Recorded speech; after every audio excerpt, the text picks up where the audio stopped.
하나님을 연인으로 사랑하는 즐거움 5-1 신부가 그린 예수님.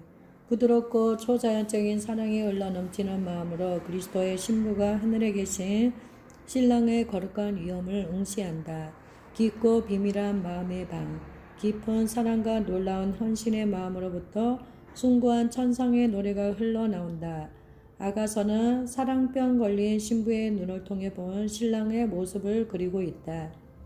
그녀의 입술로부터 초자연적으로 흘러나오는 말들 속에는 아주 강력한 힘이 담겨 있기 때문에 그녀가 읊조리는 비유들을 이해하기만 한다면 당신의 마음은 가장 사나운 폭풍까지도 견뎌낼 수 있는 힘을 얻게 될 것이다. 아가서 말씀 속에서 사랑병 걸린 신부의 마음을 이해하는 것은 아주 극소수에게만 허락된 깊은 곳에서 하나님을 배우는 것과 같아. 우리가 함께 술람미 여인의 눈을 통해 우리의 신랑을 바라볼 때 하나님께서 당신에게 이해의 눈을 열어주시고 당신의 마음을 조명하여 주셔서 가장 놀랍고 위대한 믿음의 비밀 가운데 하나를 깨닫게 해주시기를 기도한다. 인내하는 사랑. 시험 가운데서도 신부가 예수님을 향한 사랑을 지키며 인내할 수 있는 비결이 아가서 5장 10절에서 16절에서 시적인 언어로 묘사되어 있다. 날 사랑하는 자는 희고도 불고 만 사람에 뛰어난다. 머리는 정금 같고 머리털은 고불고불하고 까마귀같이 검구나. 눈은 시냇가의 비둘기 같은데 젖으로 씻은 듯하고 아름답게도 박혔구나. 뺨은 향기로운 꽃밭 같고 향기로운 플런더가도 같고 입술은 백합화 같고 머리약의 즙이 뚝뚝 떨어진다. 손은 한국을 물린 황금 놀이개 같고 몸은 아로새긴 상아의 청옥을 입힌 듯하구나. 다리는 정금 받침에 세운 화반석 기둥 같고 형상은 레바논 같고 백향목처럼 보기 좋고 입은 심이 다니 그 전체가 사랑스럽구나. 예루살렘 여자들아, 이는 나의 사랑하는 자요 나의 친구이리다. 여기서 신부는 시험을 받는 동안 예수님에 대해 가장 멋지고 감동적인 묘사를 하고 있다. 이 부분은 하나님 말씀에서 가장 뛰어난 예배의 표현들 가운데 하나이다. 아가서 중에서 신부는 유일하게 이 부분에서 왕을 향한 예배의 마음을 쏟아놓는다. 따라서 이것은 그리스도 예수의 빛나고 화려한 면모를 시적인 장엄함으로 드러내고 있는 말씀일 뿐 아니라 신부의 사랑을 뛰어난 문장으로 표현한 말씀이기도 하다. 이 부분은 우리가 새로운 이해의 깊이에 도달할 수 있도록 하기 위해 시적인 언어로 쓰여 있다. 하나님께서 이 노래를 주신 목적은 우리로 새로운 이해의 깊이에 도달할 수 있게 하기 위함이며 우리의 영혼이 시험의 시기에 효과적으로 하나님을 예배하는 데 필요한 준비를 갖추도록 하기 위함이다. 이 구절의 내용은 우리가 예수님을 향한 성숙한 신부의 사랑 안에서 성장해 갈 때 반드시 정통해야만 하는 말씀이다. 깊은 묵상 없이 읽고 이해할 수 있는 말씀이 아니다. 이 말씀을 반복적으로 읽고 또 읽으면서 깊은 곳에 숨은 진리를 발견하도록 하라. 성령님은 굶주린 영혼에게 다양한 층의 풍성한 이해를 제공하기 위해 시적인 비유로 말씀하신다. 하나님은 영적으로 굶주린 자들이 더 깊은 의미를 찾아내도록 종종 숨겨진 언어로 깊은 것들을 말씀하시곤 한다. 그리스도는 두 가지 이유로 즉 진리를 쉽게 하고 진리를 어렵게 하기 위해 그래서 오직 굶주린 사랑의 마음을 가진 자들만이 진리를 경험할 수 있도록 비유로 가르치셨다. 아가서는 사랑의 노래이다. 그러므로 솔로몬은 끝없는 깊이의 즐거움을 제공하는 시적 사랑의 언어로 글을 쓰고 있다. 하나님의 10가지 속성. 우리 가운데 하나님 배우기를 갈망하지 않은 사람이 누구인가? 우리는 지금 당장 술람미 여인의 눈을 통해 하나님을 배울 수 있다. 사랑하는 이를 보면서 그녀는 우리도 그분을 볼 수 있도록 그분을 아름답고도 감동적으로 묘사했다. 위의 말씀에서 성령님은 하나님의 10가지 속성을 전달하기 위해 인간의 육체라는 은유를 사용하신다. 우리는 성경을 해석하기 위해 성경을 비유적 언어의 지침서로 사용할 수 있다. 술람미 여인은 예수님을 묘사하는 12가지의 진술을 사용하여 예수님의 영광을 매우 시적으로 그리고 힘있게 표현하고 있다. 첫 번째 진술은 일반적인 진술이다. 그런 다음 하나님의 10가지 독특한 속성들이 묘사되고 마지막 진술은 요약이다. 신부는 성전의 심상을 사용하는데 그것을 인간 육체의 심상과 연결지어 예수님을 묘사한다. 성령님께서 예수 그리스도의 위엄을 금과 보석과 상아 및 레바논의 백향목에 있는 성전의 언어로 묘사하고 있는 것이다. 왜 그런가? 그것들은 그녀가 살던 당시의 사람들이 익숙하게 알고 있었던 상징들이기 때문이다. 성령님은 우리가 그분의 의도에 따라 해석할 수 있도록 성경의 다른 부분에서도 그런 은유들을 사용하신다. 성령님께서 그리스도의 신체적 특징들이 아니라 성품의 아름다움을 묘사하고 있음을 기억하라. 위의 말씀은 전체적으로 모든 다른 사랑하는 자보다 나은 그리스도의 탁월하심을 보여주기 위해 기록되었다. 신부는 예수님의 10가지 속성을 묘사하고 있는데 각각의 속성들은 2가지로 표현된다. 그 10가지 속성 중 어느 것도 온전히 밝히기란 불가능한 일이다. 그 속성들 안에는 엄청난 깊이의 의미가 담겨 있다. 여기서 나의 유일한 목적은 단지 이해의 시야만을 제공하는 것이다.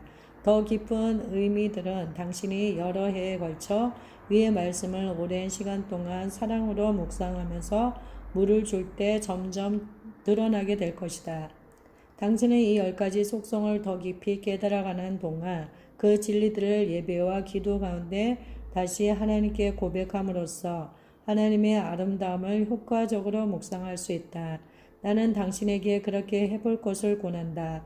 이 놀라운 말씀들은 우리의 마음을 우리가 그토록 갈망하는 영광스럽고 친밀한 영역으로 옮겨줄 능력이다.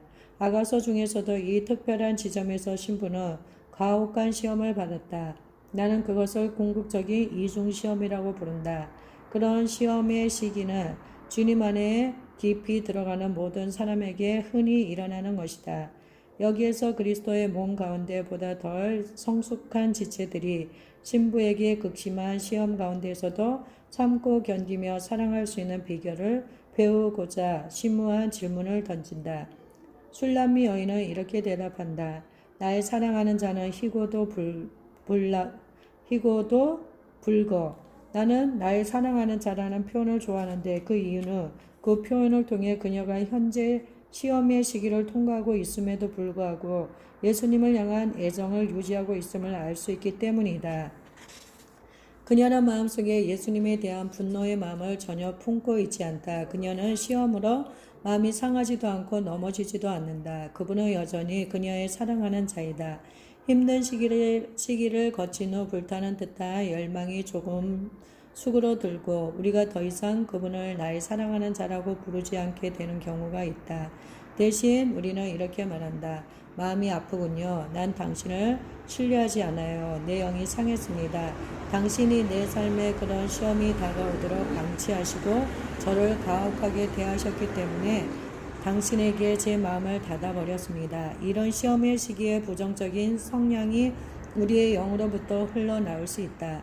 하지만 시험 가운데서도 우리가 더 많은 상처를 받을까 두려워 마음 문을 걸어 잠그는 것이 아니라 그분의 지도하심을 신뢰하면서 한결같은 애정으로 우리의 영을 열어두는 것이 목표다. 마음 문을 열어 잠그는 일이 일어나면 우리의 상처는 하나님과의 관계에 영향을 미칠 것이며 예수님과의 친밀함도 방해를 받을 수 있다. 하나님을 향한 분노가 마음에 있으며 그분을 향한 우리의 사랑이 상처를 받게 되는데 마귀는 그것을 아주 잘 안다. 그분은 빛이 난다. 일반적인 묘사에서 그녀는 그분이 희다고 부르짖는다. 그분은 빛이 난다. 그분은 눈이 부시다.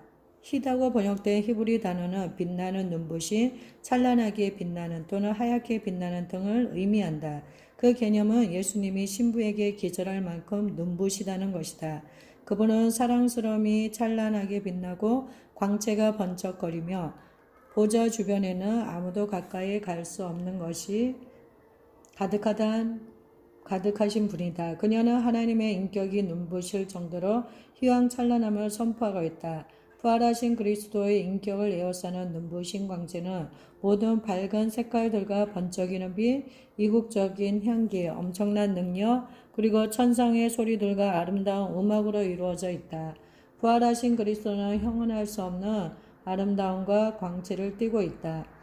인테리어 디자이너의 집에는 모종의 타고남과 균형이 있다. 모든 색깔은 다른 색깔과 적절히 대조되도록 배치된다.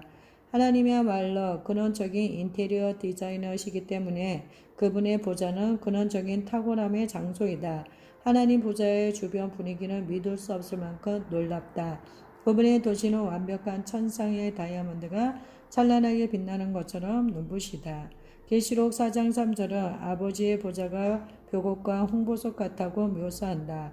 앉으신 이의 모양이 벽옥과 홍보석 같고 또 무지개가 있어 보좌에 둘렀는데 그 모양이 녹보석 같더라. 고대의 벽옥은 투명한 다이아몬드 같은 보석이었고 홍보석은 짙은 붉은색 보석이다. 에메랄드 무지개로 보좌를 두르고 있다. 밝고 환상적인 색깔들은 하나님의 인격과 연결된 것들이었고 예수님의 향기는 단순한 은유가 아니라 실제적인 향기다. 하나님의 보좌는 그분의 사랑스러운 향기로 흠뻑 적셔 있고 그 놀라운 향기는 영원한 도시 전체를 가득 채우고 있다. 하나님의 힘의 능력은 보이지는 않지만 그분의 실제적인 임재를 분명히 식별할 수 있는 느낌을 내어 보낸다. 그 식별할 수 있는 능력은 그분의 보좌로부터 흘러나온다. 하나님 보좌 주변의 소리들 또한 장엄하고 놀라운 것이다. 그 소리에는 천둥 소리와 많은 물소리, 예언적인 선포와 함께 전 도시에 가득한 박수 소리, 화음 소리, 강한 바람 소리뿐만 아니라 악기 소리와 목소리들도 포함된다. 보좌로부터 번개와 음성과 내성이 나고 보좌 앞에 7 등불 켠 것이 있으니 이는 하나님의 7 영이라. 계시록 4장 5절.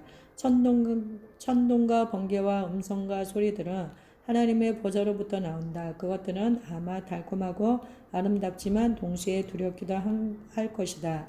그런 묘사들은 예수님께서 기절할 만큼 눈부시다는 사실과 관련이 있다. 우리는 강력한 영적 감각들을 통해 하나님의 임재를 체험할 수 있다. 다름 아닌 하나님의 궁정에서 우리가 느낄 에너지가 어떠할지 한번 생각해 보라. 그분은 불다. 신부는 계속해서 예수님이 불다고 덧붙인다. 불다는 것은 그분의 얼굴이 불다는 것을 시사한다.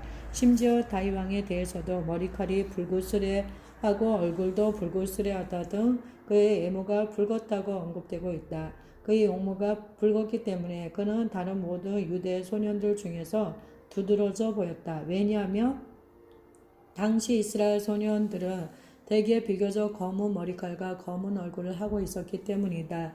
붉은색의 상징은 예수님이 건강하고 생기는 용모를 가지셨음을 말한다. 왜냐하면 용모가 붉은 사람은 건강하다고 여겨지기 때문이다. 붉다는 것은 건강과 젊음, 활력, 성숙과 아름다움 등을 나타낸다. 전체적으로 그분의 속성이 아름답다는 것이다. 초자연적인 사랑을 연마하는 눈으로 신부는 그분의 완전함을 보고 이렇게 부르짖는다. 그분은 온전히 사랑스럽고 완벽하시구나. 그분 안에는 손상된 것이 전혀 없고 아무 흠도 없구나. 이분이 날 사랑하시는 분이시다.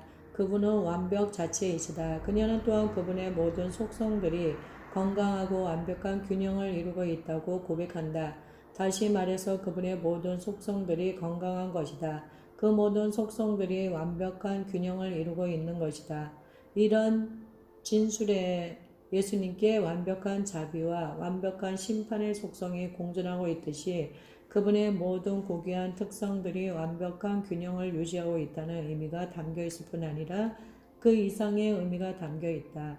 그분의 모든 특성들이 완벽한 조화를 이루고 있기 때문에 그분이 붉은 것은 아니다. 하지만 그분에게 아무것도 빠진 것이 없기 때문에 그분은 균형 잡혀 있다.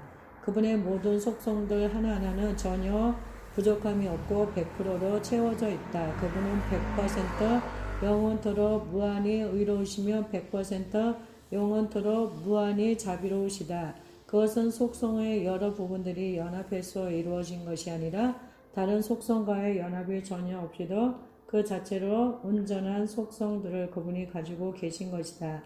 흰색과 붉은색의 상징을 다른 관점에서 보면 이런 의미가 있다. 흰색은 그리스도의 신성, 곧 그분이 완전한 하나님이심을 말한다. 붉은색은 그분의 인성을 말하고 피를 가리킨다. 인간이신 대제사장으로서 그분은 자신의 피를 바치셨다. 그래서 그분은 완전한 하나님이자 완전한 인간이시다. 그분의 영광은 너무나 독특한 것이어서 두 가지 속성을 온전히 연합시킨다. 그분은 하늘과 땅에서 인성의 충만과 신성의 충만을 동시에 가지신 유일한 분이다. 성부 하나님도 천사들도 그렇지 않다. 오직 그리스도만이 자기만의 독특한 범주 안에 온전히 거하신다. 그분의 독특한 아름다움은 두 가지 상반되는 요소들의 균형으로부터 나온다. 그분은 사자인 동시에 어린 양이신데 자신의 성품 속에서 그 두 가지 요소를 아무런 모순 없이 완벽하게 표현해 내신다. 사자는 담대함으로 포효하고 어린 양은 온유함으로 복종한다. 그분에게는 두 가지 모두 해당된다. 그리고 그분은 자신의 마음을 신부에게 내어준다. 그분은 실제로 당신 마음속에 있는 것들에 관심을 갖고 계신다. 만 사람에 뛰어나신 그분은 만 명의 사람들 중에 뛰어나신 분이다. 만 사람이란 표현은 비교할 수 없을 만큼 큰 숫자를 가리킨다. 그 숫자는 문자적으로 1만을 가리키는 것이 아니라 엄청나게 큰 숫자를 의미한다. 하나님은 그리스도를 모든 사람과 모든 것 위에 뛰어나게 하셨다. 뛰어남이란 단어는 문자적으로 그분이 큰 숫자 중에서 깃발처럼 높이 들렸다. 나 혹은 그분이 많은 무리 중에서 깃발처럼 두드러진다를 뜻한다. 그분이 뛰어나시다라는 것은 히브리어로 모든 무리 중에서 그분을 눈에 띄게 하는 깃발을 의미한다. 예를 들어 모든 깃발이 똑같이 보이는 행렬 가운데서 한 깃발이 독특하다면 모든 군중의 관심을 사로잡을 것이다. 그분은 독특하고 특별한 아름다움을 지녔기 때문에 존귀하신 분이다. 신랑을 묘사한 위의 말씀 나머지 부분에서 신부는 성전의 심상을 사용한다. 물론 이 사랑의 노래를 기록한 솔로몬은 당시 역사상 세상에서 가장 큰 건물 중 하나였던 거대한 유대 성전을 지은 인물이었다. 지금까지 하나님의 아름다움에 대한 신부의 일반적인 묘사를 대강 살펴보았으므로 이제 신랑의 10가지 속성을 구체적으로 살펴보도록 하자. 머리는 정금 같고 첫 번째 속성은 아가서 5장 11절에 나와 있다. 머리는 정금 같고 나는 신부가 그분을 육신적인 관점에서 묘사하려 하지 않는다고 믿는다. 대신에 영적인 언어 혹은 성전의 언어가 사용되고 있다. 이 심상 속에서 성령님은 예수 그리스도의 이용과 신성한 탁월성을 묘사한다. 몸 가운데 가장 두드러진 부분인 머리는 나머지 몸이 갈 방향을 설정한다. 머리는 부분적으로 교회에 대한 예수님의 리더십을 말한다. 다른 성경 구절인 고린도전서 11장 3절은 그리스도의 머리가 하나님이라고 말씀하고 있다. 따라서 머리는 성부와 성자와 성령 하나님의 완전한 사랑과 연합 가운데 존재하시는 삼위일체에 관한 언급일 수도 있다. 머리는 모든 것을 다스리는 아버지의 리더십을 뜻할 수도 있다. 그리스도의 머리는 성부 하나님의 주권에 대한 그림자일 뿐 아니라 예수님의 주권을 말하기도 한다. 다시 말해서 예수님의 머리는 그리스도의 주권을 상징적으로 보여주는 동시에 그분과 삼위 하나님의 관계도 상징적으로 보여준다. 하늘에 계신 신랑의 머리 혹은 리더십은 정금과 같다. 금은 밝고 단단하고 모든 건축 재료 중에서 가장 값비싼 재료다. 그것은 인간의 마음으로 상상할 수 있는 가장 높은 수준의 품질과 탁월함을 나타낸다. 정금은 불순물이 전혀 들어있지 않은 금이다. 마찬가지로 주권자이신 그리스도는 불순물이 전혀 없으신 분이다. 금은 전형적으로 신성을 가리킨다. 하지만 신부는 약간 다르게 그리스도의 리더십에 관해 말하면서 그분이 정금 중에 정금이라고 말하고 있다. 그분은 모든 가능한 상태 중에서 가장 순수하고 가장 값진 금인 것이다. 틀림없이 당신은 절대 권력은 절대 부패한다는 말을 들어보았을 것이다. 그런 진수는 인간의 세계에서는 사실이지만 절대 권위가 예수 그리스도를 부패케 하지는 못한다. 그분의 머리는 최고 품질의 순금이며 더 이상 품질 향상이 있을 수 없는 상태이다. 교회에 대한 예수 그리스도의 리더십에 덧붙일 수 있는 것은 없다. 흥미롭게도 예수님은 리더십을 발휘하실 때 한 가지 속성을 사용하시기 위해 결코 다른 속성을 일시 중지시키지 않으신다. 친절을 나타내실 때도 그분은 결코 거룩을 침해하지 않으신다. 거룩을 나타내실 때도 그분은 결코 친절을 훼손하지 않으신다. 그분의 머리, 그분의 리더십은 최고 품질의 순금이며 더 이상 품질 향상이 있을 수 없는 상태이다. 이 진리는 시험 가운데 있을 때 우리를 위로할 뿐만 아니라 마귀의 거짓말을 믿지 말고 그분을 바라보도록 우리를 도와준다. 마귀는 우리를 혼란스럽게 만들어 하나님이나 마귀나 비슷하다고 생각하게 하려고 획책한다. 힘들고 어려울 때 하나님께 나와 이렇게 고백하라. 당신의 머리는 최고 품질의 순금입니다. 주의 성령께서 당신의 마음을 감동하시기 때문에 그 한마디 고백만도 당신의 영의 꿀과 같을 것이다.